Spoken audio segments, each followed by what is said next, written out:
이번 주부터 다시 생명의 삶 본문으로 하나님의 말씀을 좀 전하도록 하겠습니다. 아마 설교를 들어보시면 아시겠지만 그 어느 때보다도 설교가 쉽습니다.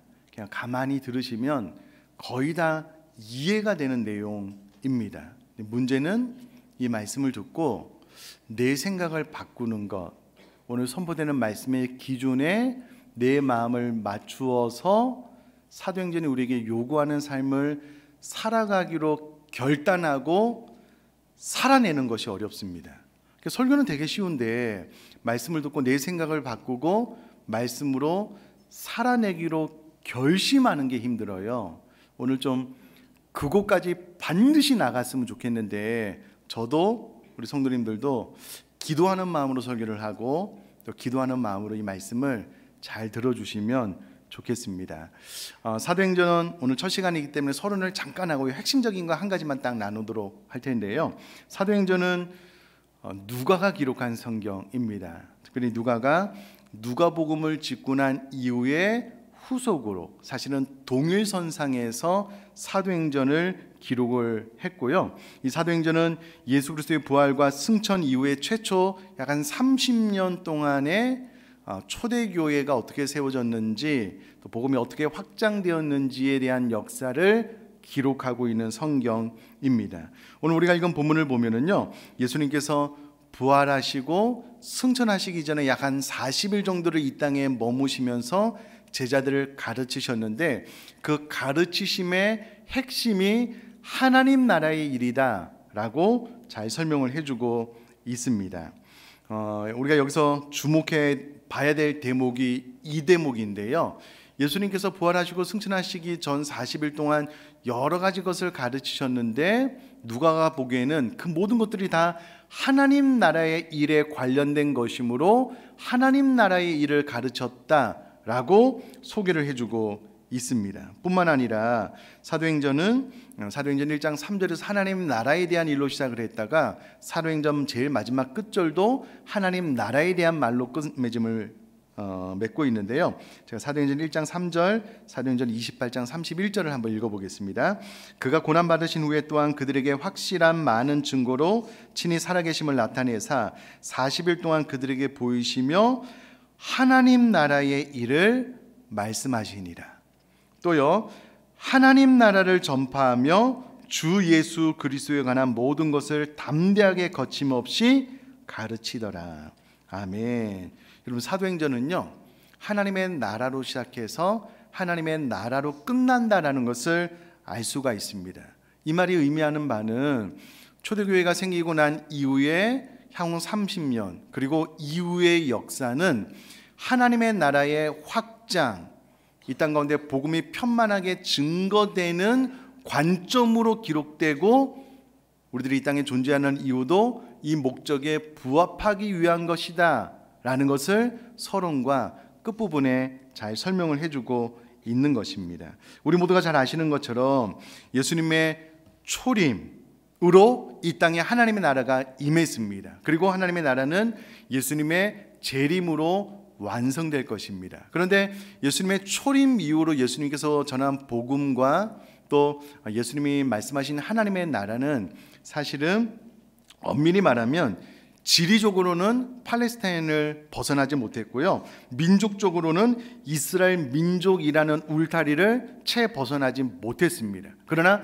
예수님께서 부활하시고 난 이후에는요, 완전히 판도가 바뀌어서 예루살렘과 유대와 사마리아와 땅끝까지 이르러 복음이 전파될 것이다, 이 일로 인해서 교회가 생겨났다라고 예수님께서 말씀을 해주심으로, 예수님께서 부활하시고 난 이후에 성령님이 임하고 초대교회가 생기고 나면 초대교회가 해야 될 일이 무엇이냐면 전 세계에 복음을 증거하는 것이다 라는 것을 사도행전 서론에서 잘 설명을 해주고 있습니다. 자, 그러나 안타깝게도 예수님의 부활 이후에 예수님의 이와 같은 명령을 제자들이 잘 이해하지 못했습니다. 그래서 하나님 나라가 계속해서 확장될 거다라고 말씀을 하셨음에도 불구하고 제자들은 우리나라, 이 민족이 회복될 때가 바로 이때입니까? 라고 되묻습니다. 그때 예수님께서 사도행전 1장 8절로 선교 지상 명령을 말씀하심으로 대답을 대신하셨는데요. 예수님께서는 이스라엘 나라의 회복을 부인하지는 않으셨지만 그러나 하나님 나라의 완성은 이스라엘의 회복과 다른 차원에서 복음이 전 세계에 전파되고 예수님이 이 땅에 다시금 재림할 때에 완성될 것이다 라고 설명을 해 주셨습니다. 자, 우리는 이와 같은 내용을 통해서요, 사도행전의 도입부만 봐도 알 수 있는 것 중에 하나가 무엇이냐면, 사도행전은 구속사의 방향과 관련돼서 기록될 것이고, 교회가 생기고 난 다음에 교회는 이 복음의 확산을 위해서 존재하는 것이구나. 그러므로 교회의 존재 이유는 이 복음을 땅 끝까지 전파하기 위함이구나라는 것을 서론만 봐도 알 수 있습니다. 여러분, 교회가 바로 나잖아요. 그럼 내가 신앙생활을 하는 이유, 내가 이 땅에 존재하는 이유가 무엇이냐면 나를 통하여 땅 끝까지 복음이 전파되는 것이다라고 성경이 설명을 해주고 있습니다. 오늘 설교의 목적은요, 이와 같은 내용을 이해하고 이와 같은 내용에 동의하고 또 이와 같은 삶을 살기로 우리 교회 성도님들 가운데 단 한 분도 예외 없이 결단하는 겁니다. 자, 제가 사도행전 1장 8절 말씀을 한번 읽어볼 텐데요. 오직 성령이 너에게 임하시면 너희가 권능을 받고 예루살렘과 온 유대와 사마리아와 땅 끝까지 이르러 내 증인이 되리라 하시니라.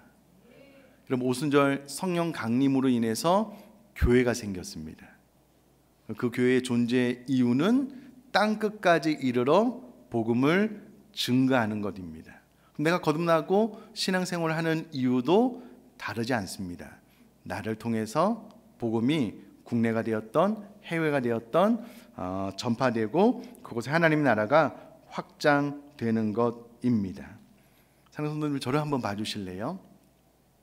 우리 교회는 이제 네팔 단기선교 헌금 광고만 했는데 저도 깜짝 놀랄 정도로 우리 성도님들이 다 동참을 해주셨어요. 그만큼 우리 교회는 이제 선교에 마음이 열려 있고 또 동참하고 또 함께하는 성도님들로 가득해서 개인적으로 참 감사한 마음이 있습니다. 그런데 간혹 내가 신앙생활을 하는 이유, 내가 신앙생활을 잘한다라고 했을 때의 그 기준을, 개념을 혹은 이상적인 신앙생활에 대한 꿈을 이렇게 갖고 계시는 분이 계셔요.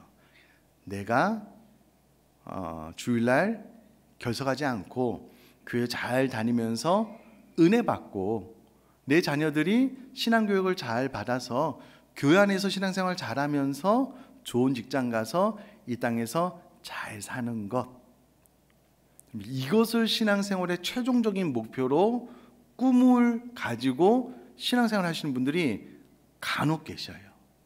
근데 여러분, 오늘 사도행전 서론을 통해서 하나님께서 지금 우리에게 하시는 말씀은 그게 아니라는 거예요.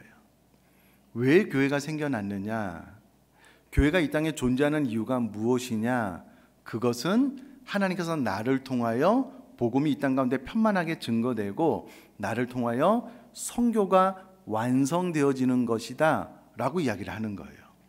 그러면 여러분, 우리들의 생각을 어떻게 바꿔야 되냐면, 내가 신앙생활하는 이유는, 내가 이 땅에 교회로서 존재하는 목적은 내가 예배에 잘 참석해서 은혜 받기 위함이 아니고 그것을 통해서 무엇을 하기 위함이라고요? 세계선교, 복음전도.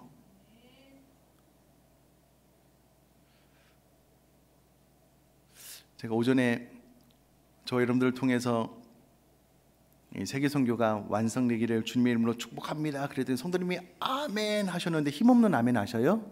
아멘. 여러분, 이게 이해하기는 어렵지 않아요. 성경이 그렇게 말을 하니까 동의하는 것도 어렵지 않아요. 근데 문제는 그렇게 살고자 하는 마음이 별로 없어요. 제가 좀 부정적으로 생각하는 것인지 잘 몰라도요, 이제 저희 교회는 그렇지 않습니다. 이렇게 선교 학교를 하면은요, 많은 분 동참하고 내가 어떻게든 하나님 앞에 쓰임 받기 위해서 배우고 헌신하고 희생하시는 분들이 많아요. 근데 한국 교회를 보편적으로 보면 사실은 세계 선교하면은요, 나와 별로 상관없는 걸로, 나는 아니겠지. 그것은 뭐 신앙생활을 열심히 하시는 분들이 하겠지. 이렇게 오해하고 착각하고 나를 제외시킬 때가 많습니다. 그럼 오늘 성경은 너무나도 분명하고 정확하게 교회가 왜 만들어졌냐면 선교를 위해서.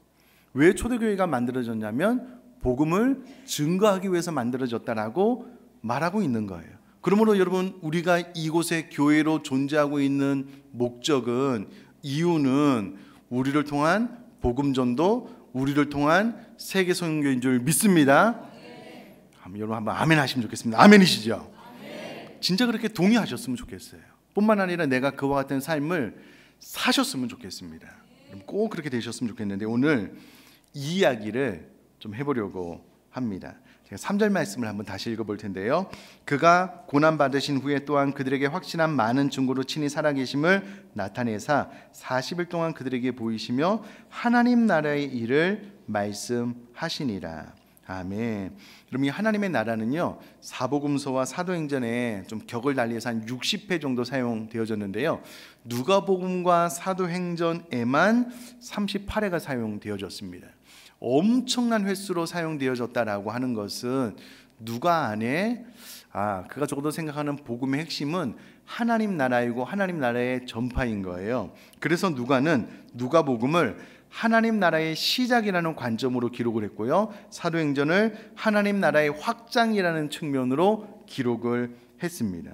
왜냐하면 예수님께서 부활하시고 난 다음에 40일 동안 제자들에게 가르친 핵심적인 내용이 무엇이냐면 하나님의 나라라는 거예요. 그래서 사도행전은 처음부터 마지막 절까지 하나님 나라의 확장에 대해서 이야기를 해주고 있습니다. 이는 구약 성경의 선지자들의 입술을 통해서 이미 예언이 되어진 내용이고요, 예수 그리스도의 성육신으로 인하여 하나님 나라가 이 땅에 도래했고 예수님의 재림으로 완성될 텐데, 저와 여러분들이 살고 있는 예수님의 초림과 재림 사이의 이 시대는 성령 시대임과 동시에 복음이 이 땅 가운데 편만하게 확장되어져 가는 시기라는 거예요. 그 중심에서 저와 여러분들이 해야 될 일이 있다면 국내 전도가 되었던 해외 선교가 되었던 이 복음을 증거하는 일에 동참하는 일이다라는 겁니다. 자, 계속해서 4절 5절 말씀을 읽어보면요, 사도와 함께 모이사 그들에게 분부하여 이르시되 예루살렘을 떠나지 말고 내게서 들은 바 아버지께서 약속하신 것을 기다리라. 요한은 물로 세례를 베풀었으나 너희는 몇 날이 못되어 성령으로 세례를 받으리라 하셨느니라. 예수님께서 제자들에게 신신당부를 한 거예요. 야, 반드시 예루살렘을 떠나지 말고 오실 예언된 성령을 기다려라. 그러면 성령으로 충만케 될 것이다. 성령 세례를 받게 될 것이다. 자, 그러면 성령이 임하고 나면 무엇을 하면 되느냐라고 했을 때에 우리들의 존재 이유가 1장 8절에 정확하게 기록이 되어져 있는데요, 우리 다 같이 한 목소리로 한번 읽도록 하겠습니다. 시작. 오직 성령이 너희에게 임하시면 너희가 권능을 받고 예루살렘과 온 유대와 사마리아와 땅끝까지 이르러 내 증인이 되리라 하시니라. 아멘. 여러분, 여기서 말하는 권능은요, 성령의 힘을 의미합니다. 여러분, 누가는 이 능력, 권능, dynamis라는 단어를 사용할 때요, 누가가 이해한 권능, 능력이 무엇이냐면 예수님의 사역을 시작해 한 성령님이 주시는 힘, 그래서 귀신을 쫓아내며 병을 고치며 원수를 대적함으로 하나님의 나라를 확장시켜 나가는 능력으로 이해를 했습니다. 그러니까 성령이 임하고 나면 이와 같은 능력, 권능이 임하게 된다는 거예요. 그러면 병자도 고치고 귀신도 쫓아내고 궁극적으로 하나님의 나라를 확장시켜 나갈 수 있게 된다라고 이야기를 하고 있습니다. 사도들이 말한 능력도 마찬가지, 동일한 맥락입니다. 자, 성령님이 임하시면 우리가 무엇을 받게 된다고요? 권능을 받게 된다고, 능력을 받게 된다고. 그러면 비로소 예루살렘과 온 유대와 사마리아와 땅끝까지 이르러서 복음을 증거하는 증인의 삶을 살 수 있게 된다라는 겁니다. 자, 초대 예루살렘 교회가 이 말씀을 듣고 잘 순종했는가? 그렇지는 않습니다. 안타깝게도 그렇지 않았습니다. 물론 그들이 유대 인근 지역에서 복음을 열심히 증거했고요. 한 번에 3,000명, 5,000명이 회개를 했습니다. 제사장들도 이도 하나님의 말씀에 부복하는 일들이 일어나게 되었습니다. 그러니까 교회가요, 막 3,000명, 5,000명 막 대형 교회로 성장을 하게 된 거예요. 그러니까 그 모습에 취하게 된 거예요.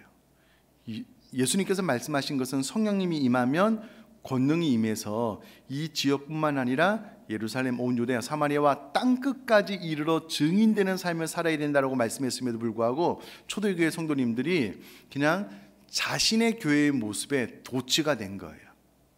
순종하지 못했습니다. 결국 그래서 하나님께서 초대 예루살렘 교회 가운데 환난, 핍박을 주셨어요. 그러니까 사도들과 소수의 인원 외에는 더 이상 예루살렘에 머물 수가 없는 거예요.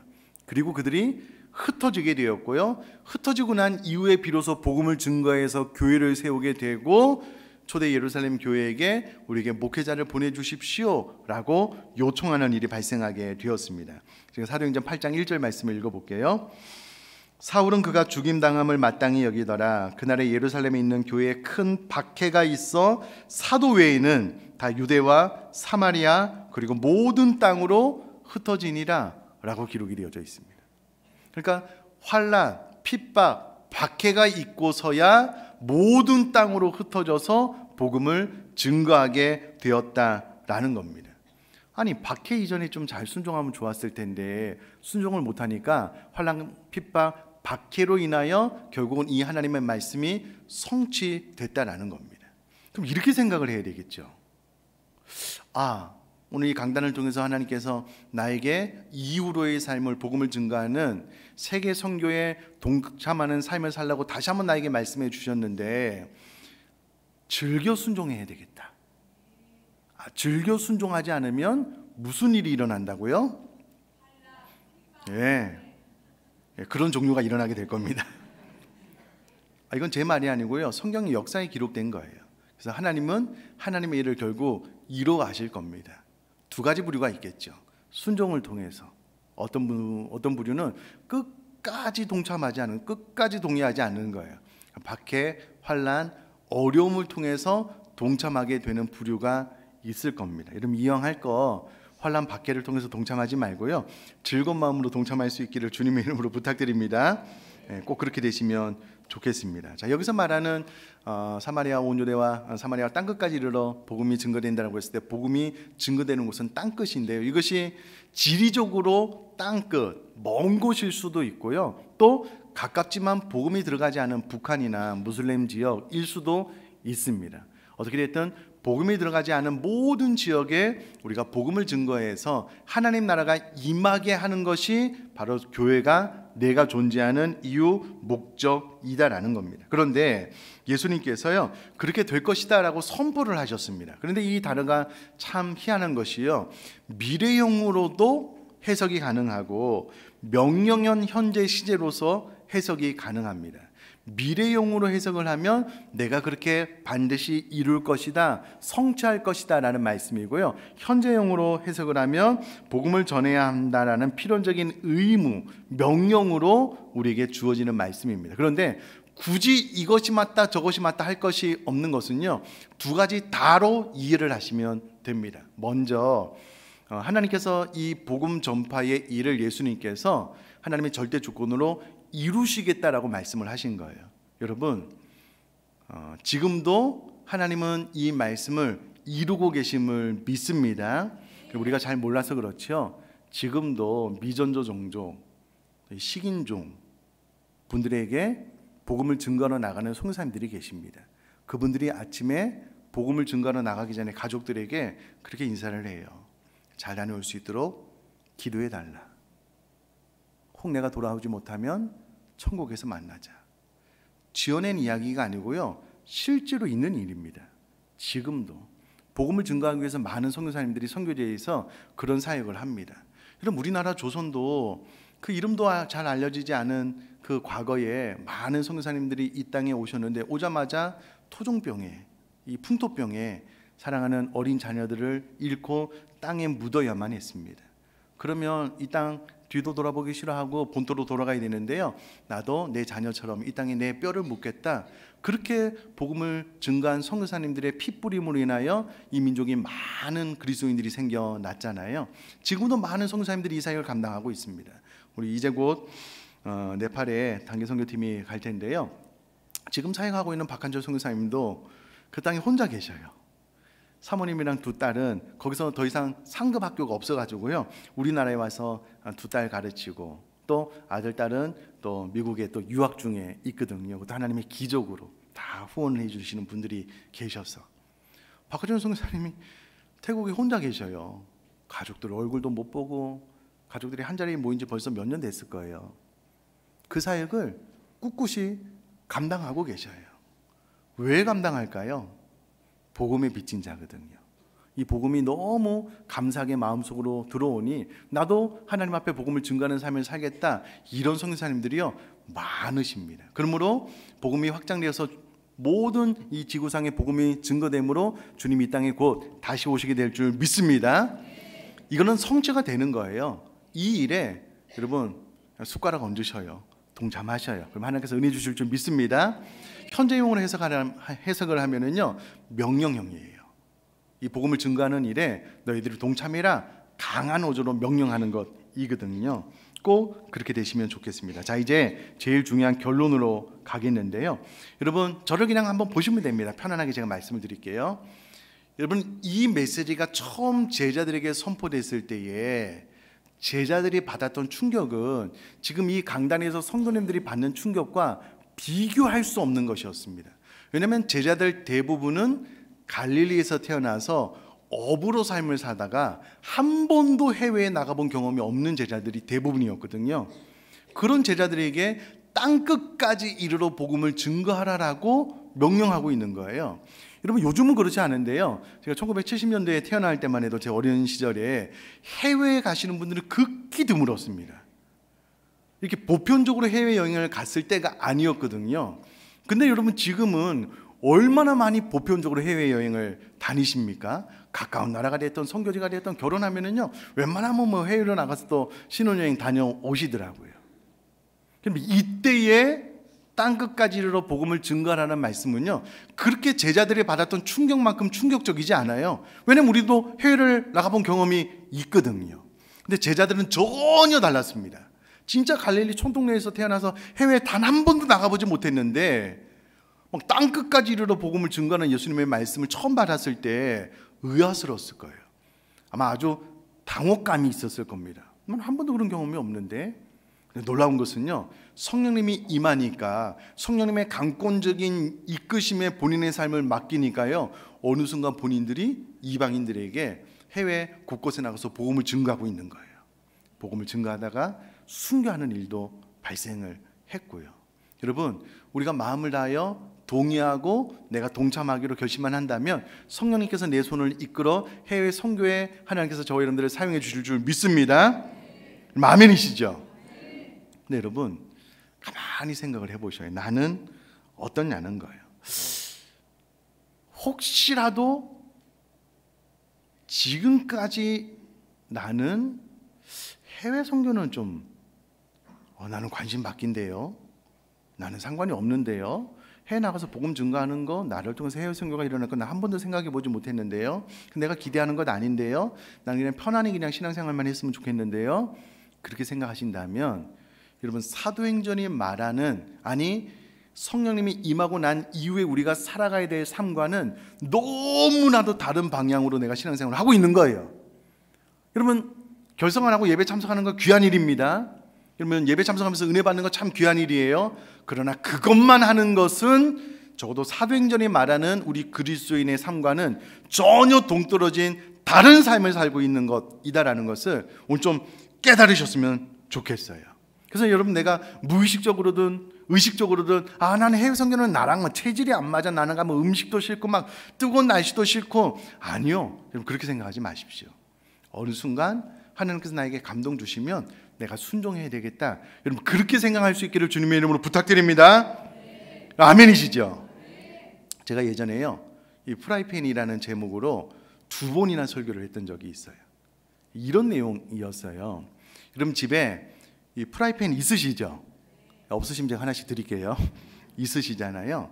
이 프라이팬을 가스레인지가 됐던 인덕션이 됐던 위에 올려놓고 불을 켜시잖아요. 그러면 이제 이 프라이팬이 점점 달아오르시잖아요. 뜨거워지잖아요. 그러면 뜨거워진 이 프라이팬을 보고 하하하 이제 뜨거워졌다 만족한다라고 불을 끄시는 분이 있을까요? 여러분 만약에 그런 분이 계시다면요 돌봐줘야 돼요. 누군가. 그런 분은 아무도 없잖아요. 그럼 이 프라이팬을 달구는 이유는 거기서 계란 후라이를 해먹던 뭘 볶아서 먹던 요리를 해먹기 위함이잖아요. 우리가 신앙생활 하면서 하나님 성령으로 내 마음이 충만케 되길 원합니다. 뜨겁게 되길 원합니다. 그래서 이렇게 막 뜨거워지잖아요. 은혜가 충만하잖아요. 허허허허 하고 불을 꺼요. 왜 뜨거워져야 되는데요? 왜 성령으로 충만해져야 되는데요? 그럼 결국은 권능을 받아서 그 권능으로 나를 통하여 복음을 증거하는 일에 쓰임받기 위해서 여러분 내 영혼이 뜨거워지기를 위해서 기도하는 것 아닙니까? 여러분 아멘이시죠? 근데 어떤 분이 뜨겁게 해주십시오 막 뜨거워졌는데 불을 꺼요. 이제 뜨거워졌으니까 난 만족한다는 거예요. 여러분 이런 분들은 돌봐줘야 돼요. 여러분 신앙생활은 그렇게 하시면 안 됩니다. 내가 성령 충만을 구하는 이유는 하나님 나에게 은혜를 부어주십시오라고 기도하는 이유는 그것을 통해서 내가 국내가 됐던 해외가 됐던 가는 선교사가 되었던 보내는 선교사가 되었던 이 세계 선교에 이바지하고 동참하기 위한 목적인 줄 믿습니다. 자, 그럼 내가 신앙생활을 지금까지 어떻게 해 오셨냐는 거예요. 늘 기도하는데 그 목적이 내 문제를 해결하기 위함이에요. 자녀들의 문제를 해결하기 위함이에요. 아픔에서 노임받기 위함인 거예요. 그 기도 제목 자체가 나쁘다는 것 아닙니다. 기도하셔야 돼요. 꼭 그런 은혜가 임할 수 있기를 제가 주님의 이름으로 축복합니다. 그러나 궁극적으로 그것만을 위해서 기도하는 것은 오늘 적어도 사도행전이 기록된 교회가 만들어진 목적과는 전혀 다른 방향으로 가고 있는 것이다라는 것을 기억하고 이제 성령 충만을 구한다면 나를 통해서 복음이 증거되기 위함임을 기억하고 국내가 되었던 해외가 됐던 이 세계 선교에 동참하고 또 마음을 다하는 저와 여러분 될 수 있기를 주님의 이름으로 축복합니다.